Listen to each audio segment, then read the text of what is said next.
마태복음 6장 9절을 찾으시기 바랍니다. 오늘 설교 제목은 누구에게 기도하는가입니다. 마태복음 6장 9절을 찾으시기 바랍니다. 신약성경 8쪽에 있습니다. 신약성경 8쪽 마태복음 6장 9절 말씀 한 절 말씀입니다.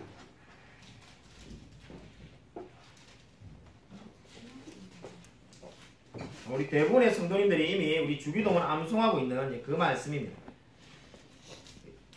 다 찾으셨으면 우리 같이 한 목소리 읽겠습니다. 네, 시작. 그러므로 너희는 이렇게 기도하라. 하늘에 계신 우리 아버지여, 이름이 거룩히 여김을 받으시오며. 아멘.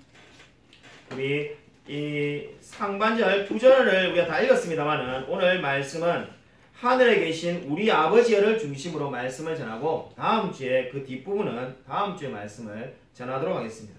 그래서 우리가 절반만 읽을 수 없어서 9절을 읽었지 우리 오늘 말씀은 9절 앞부분만 한다. 이렇게 생각하시면 되겠습니다. 오늘 설교 제목은 누구에게 기도하는가입니다. 우리 신앙생활에서 가장 기본적인 것이 네 가지가 있습니다. 첫 번째가 신앙 고백입니다. 내가 무엇을 믿는지를 나의 입으로 고백할 수 있어야만이 그 사람을 그리스도인이라고 부를 수가 있습니다. 그 신앙 고백이 어디에 나와 있는가? 사도신경에 잘 나와 있습니다. 그래서 우리가 예배를 시작할 때 늘 사도신경으로 우리의 신앙 고백을 드리면서 예배를 드리고 있습니다. 두 번째는 세례와 성찬입니다. 세례는 신앙생활의 인문이라고 말할 수가 있겠습니다. 왜냐하면 세례를 받았고 난 다음에 그 사람이 이제 우리 교회 공동체의 한 일원이 되기 때문입니다. 그리고 성찬이 무엇입니까? 같은 믿음으로 세례를 받은 사람이 그 고백을 담고 함께 나누며 기뻐하는 것이 성찬이 되겠습니다. 세 번째 신앙생활 가운데 가장 기본적인 것은 십계명이 되겠습니다. 십계명은 성도의 삶을 요약해 놓은 일종의 지도와 같은 겁니다. 내가 무엇을 행동해야 되는지, 내가 어떻게 살아야 되는지를 일목요연하게 요약해 놓은 것이 십계명이 되겠습니다. 그리고 네 번째가 주기도문인데, 주기도문은 신자가 어떻게 하면 하나님과 교제하며 살아가는지를 보여주고 있습니다. 기도가 하나님과의 대화인데 그 대화 방법을 정리해 놓은 것이 주기도문이 되겠습니다. 종교개혁자 마틴 루터는 주기도문에 대해서 이렇게 말하였습니다. 나는 전체 성경에서 이 기도만큼 우리의 삶을 더 능력있게 만들고 다른 한편으로는 우리가 아무것도 아니라고 가르치는 곳을 알지 못한다. 이 말이 무슨 말입니까? 루터가 말한 것은 한마디로 말해서 주기도문이야말로 내가 얼마나 비참한 죄인인지를 알게 만들어주며 다른 한편으로는 하나님의 은혜가 아니고서는 내가 결코 살아갈 수 없는 자임을 알게 해주는 것이 바로 주기도문이라는 겁니다.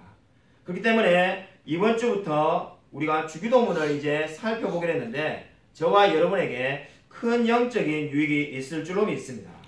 오늘 성경 말씀을 보시면은 9절에 그러므로라는 말로 시작을 하고 있습니다. 그러므로라는 말이 있다는 것은 지금 앞에 있었던 이야기에 대한 일종의 결론입니다.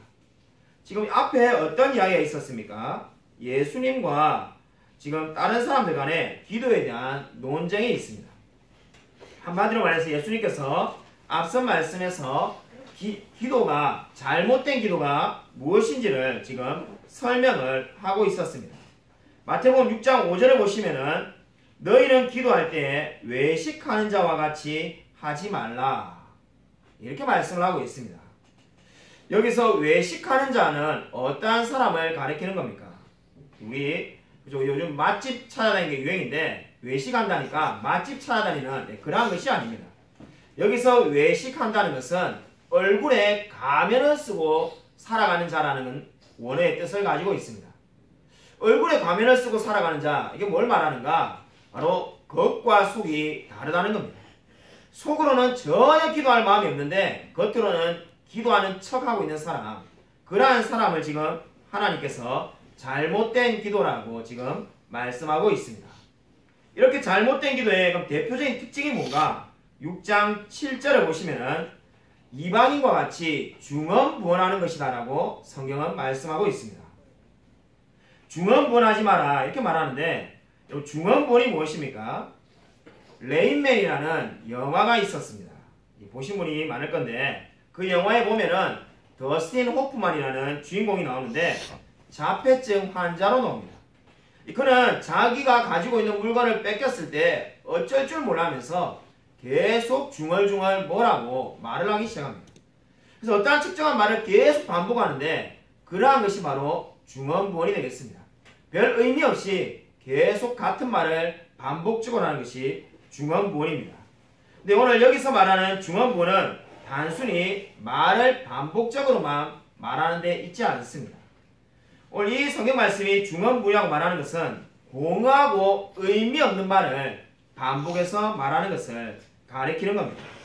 공허하고 의미 없는 말을 계속해서 반복적으로 하는 것이 잘못된 기도라는 거죠.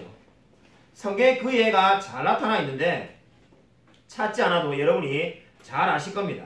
엘리야와 850명의 바알 선지자가 대결을 했을 때가 있습니다.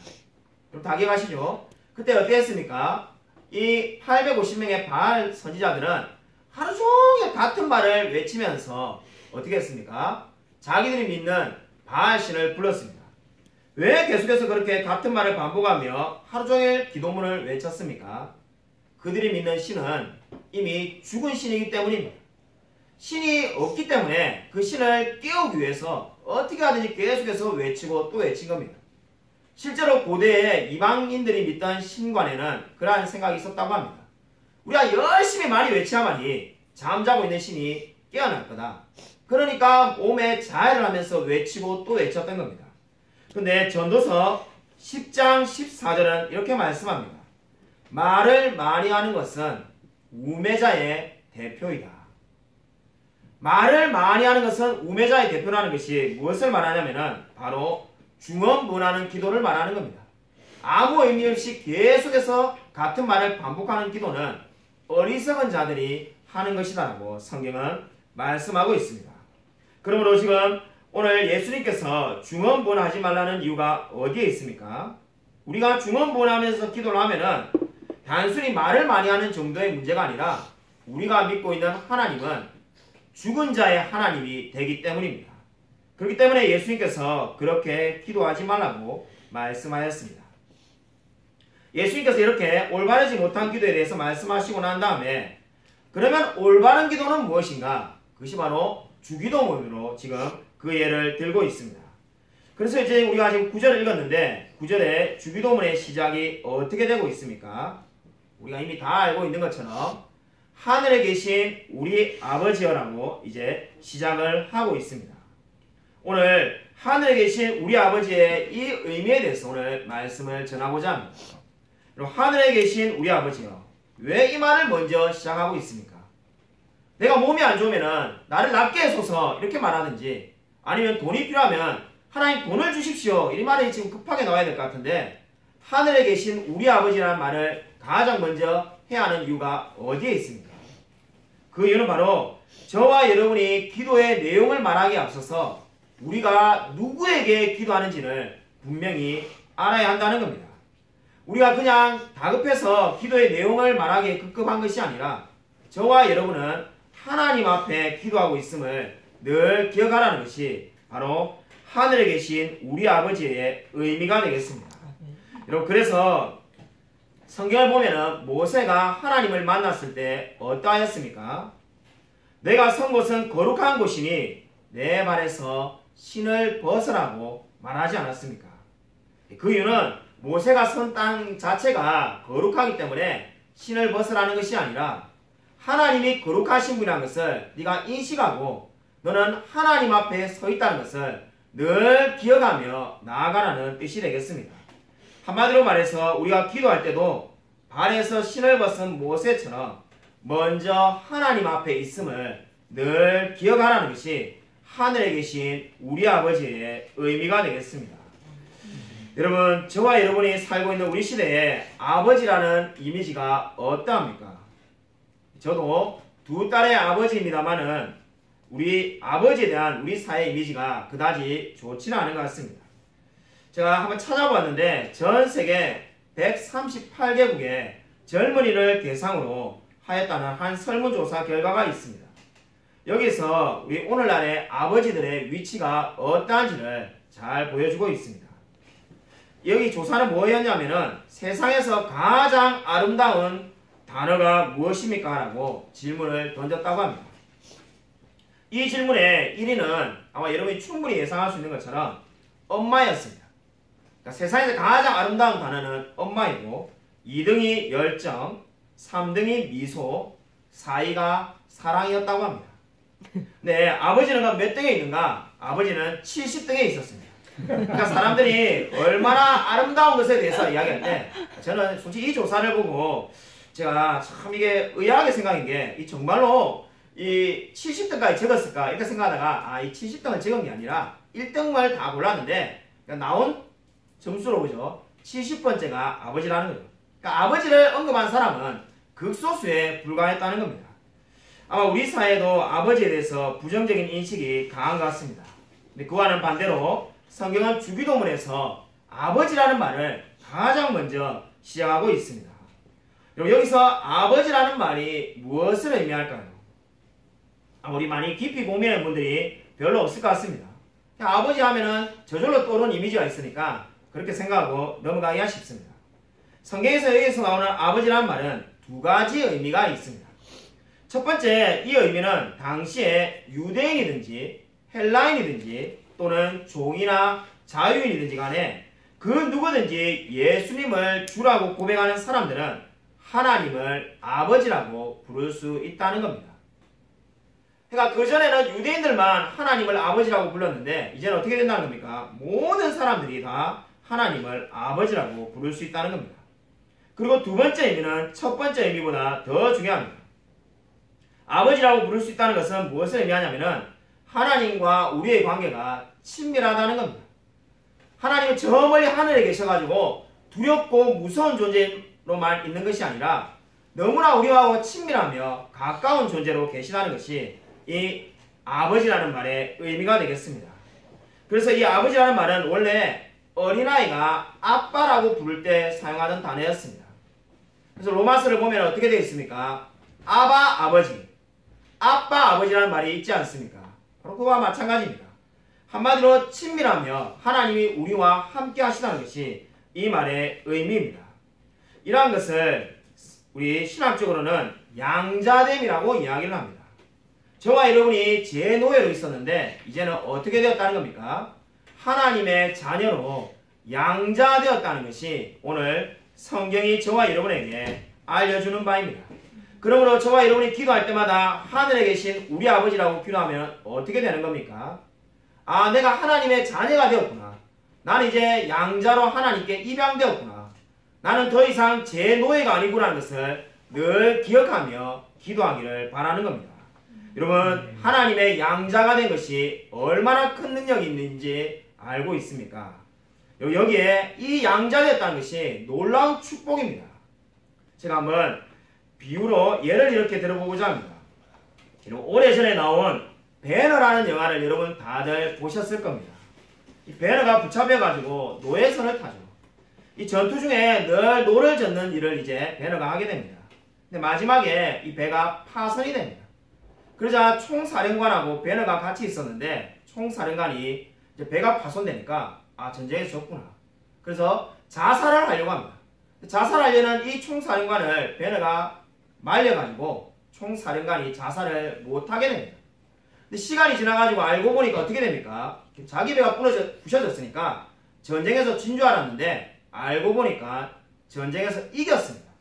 그래서 이 자살까지 하려고 했던 이 총사령관이 갑자기 개선장군이 되어가지고 수많은 사람의 환호를 받으면서 이제 나아가게 됩니다. 그래서 이 장군이 생각해보니까 누구 덕에 이까지 온 겁니까? 자살해서 벌써 인생이 끝났을 건데 배너가 말려가지고 이렇게 됐다는 생각이 들어가지고 노예인 배너를 자기의 자녀로 양자로 삼습니다. 그러니까 하루아침에 배너가 신분이 바뀝니다. 노예였는데 하루아침에 이제 양자로 자녀가 되었습니다. 그러고 난 다음에 이 엄청난 출세한 배너가 고향인 유대 땅으로 다시 돌아옵니다. 유대 땅에 돌아오자마자 자신의 신분을 나타내는 반지를 끼고 이 자기의 친구였다가 원수가 된 메살라 앞에 인정 반지를 가지고 도장을 딱 짓습니다. 이 행동이 마치 뭘 말합니까? 너 이제 내가 누군지 알지? 너 이제 까불면 죽는다는 겁니다. 그래서 이렇게 딱 행동을 하니까 어떻습니까? 메살라가 베나 앞에서 꼼짝을 하지 못하게 됩니다. 이 이야기가 무엇을 보여줍니까? 양자의 고난입니다. 베너는 그냥 하찮은 노예에 불과했습니다. 그러나 총사령관이 그 베너를 양자로 입양하자 이제 베너의 신분이 완전히 바뀌게 된 겁니다. 저와 여러분이 하늘에 계신 우리 아버지라고 얼마나 많이 기도했습니까? 우리가 주기도문으로 기도할 때 아마 수천 번, 신앙생활 오래 하신 분은 수만 번 이상 했는지도 모릅니다. 늘 하늘에 계신 우리 아버지, 하늘에 계신 우리 아버지라고 말할 때 그 아버지의 의미가 바로 저와 여러분을 양자로 삼으셨다는 겁니다. 지옥에 갈 수밖에 없는 이 죄인을 하나님께서 구원하셔서 이제 하나님의 권세를 입은 자로 세우셨다는 것이 아버지라는 말의 의미가 되겠습니다. 여러분, 저와 여러분이 이러한 특권을 받은 자임을 기억하고 아멘. 날마다 주님 앞에 기도하시기를 주님의 이름으로 간절히 축원드립니다. 아멘. 제가 예전에는 그러지 않았는데 우리에게 감사히 권사님이 이거 쓰시라고 사주셨는데 언제부턴가 갑자기 이렇게 자꾸 눈이 따가워가지고 설교하다 보면 자꾸 눈을 찡그려서 눈을 찡그리지 말라고 권사님이 면 수건을 사주셨습니다. 좀 이해해 주시기 바랍니다. 자꾸 이게 눈이 자꾸 따가워져가지고 뭐 특별한 질병은 없는데, 자, 그렇다면은 오늘 우리 아버지라고 부르면은 될 것 같은데 그냥 아버지 이렇게 기도하면 될 것 같은데 왜 하늘에 계신 우리 아버지라고 기도를 하고 있을까요? 그냥 아버지 이렇게 하면 되지 않습니까? 굳이 하늘에 계신 우리 아버지라고 기도하는 이유가 어디 있습니까? 제가 예전에 이렇게 물어보니까 어느 성도님이 하나님이 하늘에 계시니까 하늘에 계신 우리 아버지라고 하는 게 아닙니까? 이렇게 말하는 분이 있는데, 그렇게 말하면 물론 맞는 말이지만은 뭔가 허전합니다. 여러분, 우리가 지금 주보에 한 문씩 계속 올려서 함께 읽고 있는 하이델베르그 121문, 우리 121문까지 이제 읽으려면은 2년은 더 기다려야 됩니다. 121문에 이렇게 말을 하고 있습니다. 왜 하늘에 계신 우리 아버지라고 부르는가? 하나님의 천상의 위엄을 땅의 것처럼 생각하지 않도록 하기 위함이요, 또한 몸과 영혼에 필요한 모든 것을 그의 전능하신 능력에 의지하여 기대하도록 하기 위함입니다. 이 말이 무슨 말입니까? 한마디로 왜 하늘에 계신 우리 아버지라고 부르는가? 하나님의 능력을 온전히 의지하며 살아갈 수밖에 없는 자임을 늘 기억하라는 겁니다. 저와 여러분이 기도할 때마다, 아니 살아서 숨쉬는 모든 순간마다 하나님의 능력을 입지 않고는 살아갈 수 없는 자임을 하늘에 계신 우리 아버지라고 말하면서 기억을 하라는 겁니다. 여러분, 이것이 바로 하늘에 계신 우리 아버지의 의미가 되겠습니다. 아멘. 우리는 전지전능한 하나님 하면은 무엇을 먼저 떠오릅니까? 하나님께서 그냥 공간을 마음대로 움직인다든지 또는 미래를 내다보는 능력이 있으시다든지 아마 이런 것을 먼저 떠올릴 겁니다. 기도에 관해서 하나님이 전지전능하심이 있다는 것은 어떠한 의미가 되겠습니까? 그 사람이 아무리 뛰어나도 한 번에 한 사람밖에 만날 수가 없습니다. 사실 우리 교회 성도님들이 평일날 저를 잘 찾아오지 않으시는데 이번 주에 거의 매일마다 손님이 있으셔가지고 우리 교회 성도님들이 매일마다 찾아오셔가지고 제가 이번 주에 매일마다 한 사람씩 이렇게 만났습니다. 근데 제가 부른 게 아닌데 찾아오셔가지고 매일마다 한 사람씩 만났는데 제가 한 번에 한 분씩을 만나서 그의 고민을 듣든지 이야기를 듣든지 상담을 할 수가 있습니다. 근데 만약에 지금 여기 앉아있는 분이 그리 많은 분이 아니지만은 우리 여러분들이 한꺼번에 여러분이 지금 동시에 여러분의 고민을 이야기하면은 제가 누가 무슨 말을 했는지조차 잘 알지도 못할 겁니다. 근데 여러분, 하나님이 어떠한 분입니까? 우리가 지금 이 시간에 동시에 전국에서 수만 개의 교회에서 수백만 명의 사람들이 함께 하나님께 예배드리며 기도하고 있습니다. 근데 하나님은 그 모든 기도 제목을 하나도 틀리지 않게 알고 계신다는 겁니다. 그것이 바로 우리가 하늘에 계신 하나님을 의지하는 이유입니다. 그뿐만 아니라 우리는 어떻습니까? 똑같은 이야기를 여러 번 들으면 어떻습니까? 여러분 얼마나 참고 들으실 수 있는지 모르겠는데 같은 이야기를 계속 들으면은 지루해서 견디지를 못할 겁니다.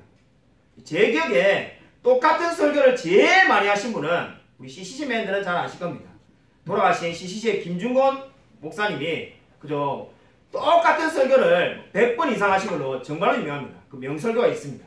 근데 똑같은 설교를 정말로 그렇게 계속 어떻게 듣겠습니까? 아무리 좋은 말도 아마 여러분이 같은 말을 계속 들을 수 없을 겁니다. 그런데 하나님 어떻습니까? 우리가 같은 기도 제목을 가지고 우리 남편을 구원하게 해달라고 같은 기도 제목으로 1년 10년 기도해도 하나님이 저와 여러분에게 절대로 이제 좀 그만하지, 같은 이야기 계속하지 말고 다른 이야기 해라, 이렇게 말씀하지 않으신다는 겁니다. 여기에 대해서 한 비유가 있습니다. 어떤 사람이 그의 친구를 방문했는데 그의 친구가 친절하게 맞으면서 소파에 앉으라고 말을 했다고 합니다. 근데 똑같은 문제를 가지고 그 다음날에 찾아가니까는 이제 소파에 앉으라고 말하지 않고 의자에 앉으라고 말을 했다고 합니다. 근데 똑같은 이야기를 하려고 또 그 다음날 찾아가니까 이제는 간이 의자에 앉으라고 말을 했다고 합니다. 그러고 난 다음에 그 다음날에 똑같은 문제를 가지고 또 찾아가니까 이제 그 사람이 이렇게 대답했다고 합니다. 네가 간이 의자를 가져와서 알아서 앉아라, 이렇게 말했다는 거죠. 이 이야기가 무엇을 보여줍니까? 이게 바클레이라는 신학자의 책에 나오는 이야기인데 사람은 같은 이야기를 계속 듣기를 싫어한다. 그러니까 뭘 말할지 뻔히 아니까는 자꾸 그 사람을 대접하는 게 어떻게 합니까? 귀하게 대접하지 않고 천하게 대접을 한다는 겁니다. 네, 여러분 하나님은 어떻습니까? 오늘 하늘에 계신 우리 아버지라고 기도할 때 하나님은 저와 여러분이 아무리 같은 기도 제목을 가지고 계속 이야기를 해도 하나님은 결코 지루해하거나 듣기 싫어하지 않으십니다. 하나님은 언제나 저와 여러분의 기도 제목을 들을 준비가 되어 있습니다. 그래서 시편 65편 2절에 이렇게 말씀하고 있습니다. 기도를 들으시는 주여 모든 육체가 주께 나오리다. 여러분 이 말씀을 기억하시기 바랍니다. 기도를 들으시는 주여 모든 육체가 주님께 나올 것입니다. 여러분 저와 여러분의 삶에 기도 제목이 있습니까? 기도를 들으시는 주님께 여러분 나아가시며 기도하시기를 바랍니다. 하나님은 그 어떠한 기도 제목도 모든 기도 제목을 다 들어주실 줄로 믿습니다. 지난주 예배를 마치고 난 다음에 중국의 신천에 있는 이하평 목사님이 장문의 카톡을 보내가지고 마스크 700개를 구입해달라고 하였습니다. 구입을 하면은 자기가 돈을 제게 송금을 해준다면서 다 신신당부를 하였습니다. 제가 그걸 보고 뭐 이걸 가지고 신신당부를 하나, 그냥 이게 뭐 그저 쇼핑몰에 들어가가지고 딱 한 번 구입하면 그만인데 이게 뭐 어렵냐, 이렇게 해서 구입을 하려고 했습니다. 그래서 아무 마스크만 사면 안 되고 N95라는 마스크를 사야 된다, 이렇게 말합니다. 제가 그 당시에 지금은 알지만은 지난주만 해도 제가 N95가 뭔지 몰랐습니다. 그래가지고 N95를 찾으니까는 이미 품절로 아무것도 없었습니다. N95가 안 되니까 또 다른 마스크를 또 뭐 N90인가 뭐 그걸 사달라고 하고, 그것도 없다니까는 계속 하여튼 희한한 숫자로 사달라고 합니다. 그러다 보니까 이게 왜 신신당부인 줄 알겠구나. 너무 귀찮으니까요. 이거 뭐 계속 없다 카톡 보내고 또 확인하니까 없고, 그리고 겨우겨우 이제 700개를 샀습니다. 사고 난 다음에 이제 안심하고, 지난주에 여러분이 오신 분 알지만은 어머니가 오셔가지고 이야기를 하고 있는데 집에서 갑자기 문자가 옵니다. 몇 시간 지나니까 주문한 것이 취소되었다라고 문자가 옵니다. 내가 분명히 결제했는데 왜 취소됐을까? 들어가서 보니까 갑자기 일시 품절이라고 되어 있습니다. 아니 분명히 몇 시간 전에 결제했는데 갑자기 일시 품절이라고 되어 있는 거예요. 그래서 어떻게 하나 해가지고 야병사에 물어보니까 그것도 없으면은 또 다른 마스크를 사달라 해가지고 700개를 결국은 주문했습니다. 주문하고 난 다음에 돈을 이제 송금해 주셨는데 이걸 어떻게 받으실 거냐 하니까 다음 주에 제가 교회 한번 찾아가겠습니다. 한국에 오시겠다는 거죠. 그래서 옆에 있는 우리 어머니가 제가 카톡을 그래 주고받는 걸 보고, 야, 그 한국에 오면은 그 야평 목사님 지금 뭐 3주째 기침한다는데 니도 걸리는 거 아니냐, 오지 마시라야 되는 거 아니냐. 근데 사람이 어떻게 마스크 때문에 오지 말할 수가 있겠나. 그렇다고 사람이 오는데 저 복도에다가 마스크를 놔둬놓고는 알아서 가져가십시오. 이거는 도무지 아무리 해도 우리 동방예의시국인데 이거 안 맞다, 이제 이렇게 걱정하고 있는데, 사람이 그죠, 카톡이 안 당겨도 마음에 걱정하는 거를 정말 중국에서도 아시는지 이 몇 시간이 지나니까 그걸 배송지를 바꿔달라면서 본인의 친척 중에 지금 암에 걸려 아프신 분이 있는데 거기에 근로 주소를 바꿔달라고 그분 앞으로 한번 찾아뵙는 김에 그냥 가져오겠다 해서 배송지를 바꾸었습니다. 그래서 바꾸면서 제가 한번 이제 곰곰이 생각해 보니까 최근에 우리 이하평 목사님이 제가 금요기도 때도 이야기했듯이 새벽 기도를 시작했다고 제게 이야기를 전해오면서 사진을 여러 장 보내왔습니다. 제가 얼마나 놀랐는지 모릅니다. 우리 성도님들은 다 아무도 안 놀리시는데 아마 뭐 목사가 새벽 기도하는 거 당연하겠지 이렇게 생각하겠지만은 중국에는 새벽 기도가 없습니다. 새벽 기도 없고 제가 중국에 6번 가는 동안에 늘 이하평 목사님에게 새벽 기도하라 이랬는데 새벽 기도를 하려고 하지 않더라고요. 그래서 그냥 알아서 하겠다 이러면서 그냥 안 하셨는데 자발적으로 새벽에 기도하는데 놀라운 것은 본인이 이제 혼자 새벽 기도하려고 시작했는데 거기에 아픈 성도님들이 나와가지고 저한테 사진도 찍어보냈습니다. 본인도 놀란 거죠. 나와가지고 새벽에 3시간씩 기도하더라고요. 이하평 목사님이 새벽 3시 반에 나와가지고 내가 이제 좀 기도하다가 집에 가려고 했는데 상도님들이 많이 나와가지고 6시 반까지 3시간씩 기도를 하는 모습을 사진을 찍어서 제게 보내주었습니다. 왜냐하면 성도님들이 다 기침을 하고 있으니까요. 기침을 안 하는 사람이 아무도 없다고 합니다. 성도님들 전부 다 기침은 기본으로 하고 몇몇 분들은 열도 심하게 나고 있다는 거예요. 그러니까 이제 의지할 게 없지 않습니까? 신천에는 마스크도 없고 기침약도 없고 뭐 아무 대책이 없는데 여러분이 아마 소식을 들어서 알겠지만은 그죠? 우리나라 신문에 기사도 났습니다. 신천에 있는 그 광동에 있는 의사들이 자기가 죽을까 싶어서 아예 의사를 어떻게 합니까? 그만둔다고 하죠. 환자 치료하다가 내가 죽을 건데 내가 뭐 하려 치료하냐 이래가지고 다 그만둔다니까 결국은 아무 대책이 없으니까 이제 사람들이 모여서 기도하는데 3시간 기도하려고 모인 게 아니고 그냥 기도했는데 하다 보니까 3시간씩 기도하더라고요. 그걸 보고 제가 느꼈습니다. 결국은 그리스도는 기도할 수밖에 없는 자구나. 그렇게 기도할 필요 없다라고 말하는 분도 그냥 내가 책 많이 읽고 그냥 기도 안 해도 된다라고 말하는 분이 결국은 하나님께 기도하는 자로 설 수밖에 없다는 것을 보게 되었습니다. 기도가 무엇입니까? 한 사람의 그리스도인이 누구인지를 가장 잘 보여주는 것이 기도입니다. 기도라는 것은 다르게 말하면 그리스도인이 자신이 하고 있는 그 기도, 그 이상도 그 이하도 아무것도 아닙니다. 한마디로 그리스도인은 기도함으로써 자신이 누구인지를 나타내 보이는 존재이라는 겁니다. 여러분 기도하고 있습니까? 저와 여러분이 하고 있는 그 기도가 바로 저와 여러분의 영적인 수준을 나타내고 있는 겁니다. 오래전에 나온 기도에 대한 책 기도로 세계를 움직이라는 책이 있습니다. 자, 웨슬리 듀엘이라는 분이 쓰신 책인데 제가 웬만하면 책을 2번 읽지 않습니다. 2번 읽은 책이 손에 꼽을 정도인데 자, 이 책을 3번, 4번 이상 읽었던 것 같습니다. 그 책에 웨슬리 듀엘이 기도에 대해서 이렇게 말을 합니다. 우리는 환상이나 신비를 좋아해서도 안 되지만은 또한 하나님께서 허락하신 놀라운 특권을 이용하지 못하는 일이 있어서도 안 된다. 아직도 많은 하나님의 자녀들이 기도의 능력을 깨닫지 못하거나 겨우 일부분만 이해하고 있을 뿐이다. 우리는 지금까지 하나님의 자녀로서 누릴 수 있는 능력과 특권을 제대로 누리지 못하고 살아왔다. 이렇게 말을 하였습니다. 이 말이 무슨 말입니까? 한마디로 말해서 우리가 신비주의자가 되는 것을 염려해야 되지만은 그렇다고 해서 기도의 능력을 깨닫지 못하는 채로 살아서는 안 된다는 겁니다. 한마디로 하나님의 자녀로서 누릴 수 있는 기도의 특권이 너무나 많은데 우리는 너무나 적게 알고 있다고 웨슬리 듀엘이 지적하였습니다. 여러분 너무나 정확한 이야기지 않습니까? 우리가 정말 기도에 대해서 얼마나 많이 알고 있을까요? 사실 기도에 대해서 많이 알고 있다고 자신할 수 있는 사람은 아무도 없습니다. 하나님께서 우리에게 기도할 수 있는 특권을 저와 여러분에게 주었습니다. 그러므로 여러분 어제까지 어떻게 살았든지 간에 여러분 오늘부터 기도를 시작하시기 바랍니다. 우리가 어제까지 얼마만큼 기도했는지 그것은 중요하지 않습니다. 오늘부터 다시 기도를 시작하는 겁니다. 하나님 앞에 우리가 기도해야 될 기도 제목이 얼마나 많이 있습니까? 그 기도 제목을 하나님께 간절히 아뢰시기를 바랍니다.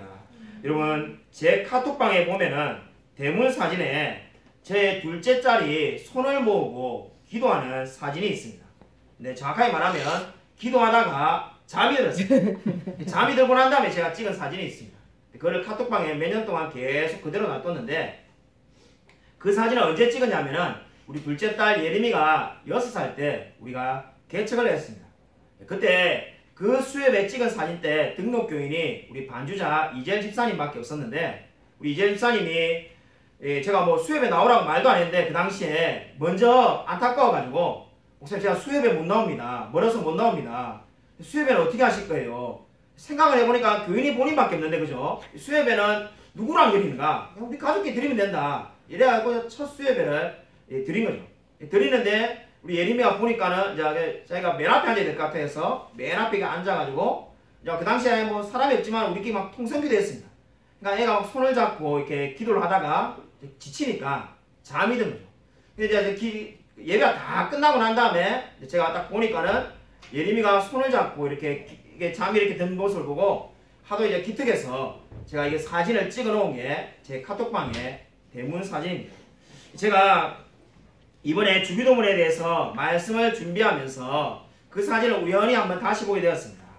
참으로 마음에 울림이 있었는데 이 조그마한 아이가 뭘 안다고 6살짜리 아이가 그래도 하나님께 이렇게 간절히 이렇게 기도하려고 하는 그 모습이 참 귀하다는 생각이 들었습니다. 여러분 기도가 뭡니까? 뭔가 많이 알아야만이 기도하는 게 아닙니다. 우리가 성경을 막 한 10도 20도 한 사람만 기도를 할 수 있는 게 아닙니다.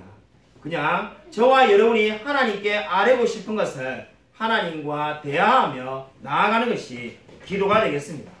그러므로 기도가 무엇입니까? 기도는 허공에다가 하는 것이 아니라 실제 거룩한 세계에 하나님과 교제하며 나아가는 겁니다. 여러분 그러므로 하늘에 계신 우리 아버지라고 기도할 때 이 의미가 무엇이겠습니까? 여러분 말씀을 정리하겠습니다. 하늘에 계신 우리 아버지라고 말할 때 이 의미는 하나님은 예수 그리스도를 통하여 나의 아버지가 되셨다는 것을 우리가 인정하는 겁니다. 저와 여러분이 예수 그리스도를 통해서 하나님을 만난 사람이라는 것을 인정하는 고백이 하늘에 계신 우리 아버지입니다. 그러므로 그 하나님께서 어떻게 하신다는 겁니까? 하늘에 계신 하나님께서 저와 여러분의 필요한 모든 것들을 채워주시고 가장 좋은 길로 인도하여 주일 줄 믿습니다라는 고백이 바로 하늘에 계신 우리 아버지입니다. 여러분 그러면은 제가 딱 한 분을 평생에 한번 딱 한 번 봤는데 나는 하늘에 계신 하나님만 말하는 것이 아니라 난 너무 은혜를 받았기 때문에 하늘에 계신 성부 하나님 그리고 하늘에 계신 성자 예수님 하늘에 계신 성령님 이렇게 기도하겠습니다. 이렇게 말하는 분이 있었는데 그렇게 말할 필요가 없습니다. 왜 그렇습니까? 바로 이 아버지라고 부를 때 그 이름 안에 이미 예수 그리스도의 의미가 이미 다 포함되어 있습니다. 저와 여러분이 하늘에 계신 우리 아버지라고 부를 때 그 이름 가운데 이미 예수 그리스도를 통해서 하나님께서 우리에게 역사하신다는 의미가 포함되어 있습니다. 그러므로 저와 여러분이 죄인임에도 불구하고 하나님을 아버지라고 부를 수 있는 이유는 바로 예수 그리스도의 피로 우리가 구원을 받았기 때문입니다. 한마디로 우리가 예수 그리스도를 통해서 하나님 앞에 담대히 기도할 수 있는 자격을 부여받았습니다. 그러므로 사랑하는 성도 여러분, 인생에 고통과 괴로움이 있습니까? 하늘에 계신 우리 아버지의 이름을 부르며 기도하시기 바랍니다. 세상 그 어디에도 내 편이 없다는 생각이 들고 있습니까? 그렇게 외롭고 힘이 드십니까? 하늘에 계신 우리 아버지의 이름을 부르시기를 바랍니다. 아멘. 하나님께서 반드시 함께 하실 것입니다. 아멘. 아무쪼록 하늘에 속한 자가 되었다는 이 놀라운 사실로 말미암아 날마다 하늘에 계신 아버지께 늘 기도함으로 하늘에 속한 것들을 누리며 살아가는 저와 우리 모든 성도님이 되시기를 주님의 이름으로 간절히 축원드립니다. 이 시간 이렇게 우리 함께 통성 기도하겠습니다. 하나님